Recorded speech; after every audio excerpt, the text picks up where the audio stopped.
നമസ്കാരം. ഇന്നൊരു വീഡിയോ രാവിലെ മുതൽ പ്രചരിക്കുന്നുണ്ട്. ആ വീഡിയോ പല പ്രാവശ്യം കണ്ടതിന് ശേഷമാണ് ഞാനൊരു വീഡിയോ ചെയ്യാമെന്ന് തീരുമാനിച്ചത്. ഒന്നുമല്ലാതെ നമ്മുടെ നിവിൻ പോളി നായകനായി ബി ഉണ്ണികൃഷ്ണൻ സംവിധാനം ചെയ്യുന്ന പ്രതിച്ഛ എന്ന സിനിമയുടെ ട്രെയിലർ ലോഞ്ചായിരുന്നു ഇന്നലെ. അതിന് മോഹൻലാൽ ഉൾപ്പെടെയുള്ള നിരവധി ആളുകൾ വന്നു. അതിനുശേഷം ലാലേട്ടൻ തിരിച്ചു പോകുമ്പോൾ ഉണ്ടായ ഒരു സംഭവം, ചില സോഷ്യൽ മീഡിയ ചില ആളുകൾ അത് തെറ്റായ രീതിയിൽ വ്യാഖ്യാനിക്കുന്നുണ്ട്. അതിൻ്റെ ഉള്ളടക്കം ഇതാണ്: പരിപാടി കഴിഞ്ഞ് ലാലേട്ടനും നമ്മുടെയൊക്കെ പ്രിയപ്പെട്ട എസ്.എൻ. സ്വാമിയും സ്റ്റെപ്പുകൾ ഇറങ്ങി വരുന്നത് വീഡിയോ ആണ് നമ്മൾ കണ്ടത്. ഇതടിസ്ഥാനമാക്കി ലാലേട്ടൻ എസ്.എൻ. സ്വാമിയെ അധിക്ഷേപിച്ചു എന്ന രീതിയിലാണ് വാർത്തകൾ സോഷ്യൽ മീഡിയയിൽ പ്രചരിക്കുന്നത്. ഈ സോഷ്യൽ മീഡിയയെ നിയന്ത്രിക്കണമെന്ന് പറയുമ്പോഴൊക്കെ നിയന്ത്രിക്കാൻ പറ്റാത്ത അവസ്ഥയുണ്ട്. ഇതിൽ കാരണം നമുക്ക് മനസ്സിലാക്കാൻ കഴിയുന്നത്, അവിടെ ഇവർ തിരിച്ചിറങ്ങുമ്പോൾ ഒത്തിരി മീഡിയാസ് അല്ലേ, മൊബൈലും ഒക്കെ ആയിട്ട് ഒത്തിരി ആളുകൾ വരുന്നതും പോകുന്നതും വീഡിയോ എടുക്കുക, അത് തന്നെ ഒരു ബുദ്ധിമുട്ടാവുന്നുണ്ട് താരങ്ങൾക്ക് എന്ന കാര്യത്തിൽ യാതൊരു സംശയമില്ല. അവിടെയാണ് ഇവിടെ ഒരാൾക്കൂട്ടം ഉണ്ടാവുന്നത്. അല്ലെങ്കിൽ അവർ ഫ്രീ ആയിട്ട് ഇറങ്ങും, അവിടെ ഒരാൾക്കൂട്ടം, പിന്നെ കുറേ ബൗൺസേഴ്സ്, ഇതെല്ലാം കൂടെ സ്റ്റെപ്പിൽ പോലും ഇടമില്ലാത്ത നിലയിലേക്ക് പോകുന്നു. ഇങ്ങനെ ഇവർ ഇറങ്ങി വരുമ്പോഴാണ് വേണ്ടാത്ത രീതിയിൽ വാർത്തകൾ പ്രചരിക്കുന്നത്. ഈ വാർത്ത ഒരു അടിസ്ഥാനമില്ലാത്ത വാർത്തയാണെന്ന് കൃത്യമായി മനസ്സിലാക്കിയ ശേഷമാണ് ഞാൻ ഈ വാർത്ത ചെയ്യുന്നത്. കാരണം ഇത് ആദ്യം തന്നെ ഒരു എന്താണ്, ഒരു ഊരും പേരും ഇല്ലാത്ത ഒരാളുണ്ട്. അത് സിനിഫൈൽ ഗ്രൂപ്പിലാണ് ആദ്യം ഇത് വന്നത്. ഊരും പേരും ഇല്ലാത്ത ഒരാൾ വാർത്ത എഴുതുന്നു, അത് വളരെ മോശം എന്ന നിലയിൽ എഴുതുന്നു. അതിനൊക്കെ അപ്രൂവൽ കൊടുക്കുന്നവരെ തന്നെ നമ്മൾ ആദ്യം ശ്രദ്ധിക്കണം. നിങ്ങളൊക്കെ ഇങ്ങനെ അപ്രൂവൽ കൊടുക്കാൻ പാടില്ല. ഇത് ആരെക്കുറിച്ചാണ് പറയുന്നതെന്ന് മനസ്സിലാക്കണം. സത്യാവസ്ഥ മറ്റൊന്നാണെന്ന് കൃത്യമായി പറഞ്ഞു. എസ്.എൻ. സ്വാമി സ്റ്റെപ്പുകൾ ഇറങ്ങുമ്പോൾ ശ്രദ്ധാപൂർവ്വം അദ്ദേഹത്തിനെ കൈ പിടിച്ചിട്ടുണ്ട്. പിന്നിലാണ് ലാലേട്ടനെ അദ്ദേഹം കൈ പിടിച്ചിട്ടുണ്ടെന്നാണ് ആ ദൃശ്യങ്ങളിൽ നിന്ന് നമുക്ക് മനസ്സിലാകുന്നത്. ഇതിനിടെ അടുത്ത് നിന്ന് ആരോ സ്വാമി, അടുത്ത് നിന്ന് വെച്ചാൽ ആരോ സ്വാമി എന്ന് വിളിച്ചാൽ അത് മീഡിയാസ് ആകാം, മറ്റാരെങ്കിലും ആകാം, സ്വാമി എന്ന് വിളിക്കുമ്പോൾ ലാലേട്ടൻ പറഞ്ഞ വാക്കുകളെയാണ് ഇപ്പോൾ തെറ്റായി വളച്ചൊടിച്ചിരിക്കുന്നത്. ഇത് ദൃശ്യങ്ങൾ കൃത്യമായിട്ട് കാണാൻ കേട്ടോ.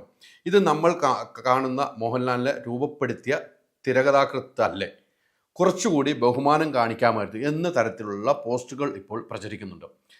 ഇതിൽ വ്യക്തമായി നമുക്ക് മനസ്സിലാക്കാൻ കഴിയുന്ന ഒരു കാര്യമുണ്ട്. ലാലേട്ടൻ കൃത്യമായി പറയുന്നത്, അദ്ദേഹം പറയുന്നത് ഇപ്രകാരമാണ്: സ്വാമിയെ, അതിനിടയിൽ കൂടി ഒന്നും മാറി നിന്നിരുന്നെങ്കിൽ ഞങ്ങൾ അങ്ങോട്ട് പോകുമായിരുന്നു. അത് വളരെ സൗമ്യമായിട്ടാണ് ലാലേട്ടൻ പറഞ്ഞത്. ഈ വീഡിയോ ഒന്ന് കണ്ടു നോക്കിയാൽ നമുക്കറിയാം.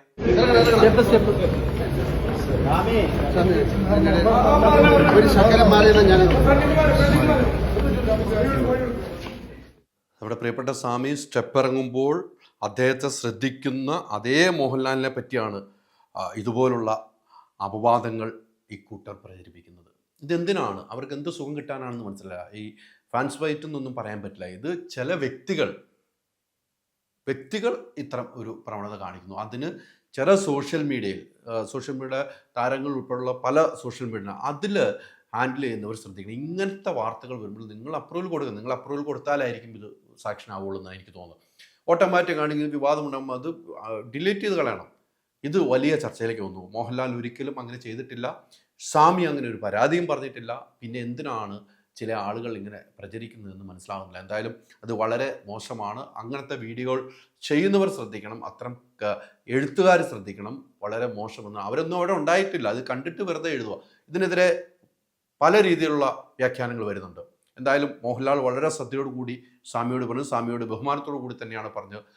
ആ ഒരു തിക്കിൽ നിന്നും ഞങ്ങളങ്ങോട്ട് പോയിക്കോളാം എന്ന് പറയുന്നു. എന്നുവെച്ചാൽ അവർക്ക് പെട്ടെന്ന് പോകാനുള്ള ഒരു സംഭവമാണ്. അടുത്ത പരിപാടി എന്താണെങ്കിലും ലാലേട്ടൻ പോകേണ്ട ഒരു സമയമാണ്.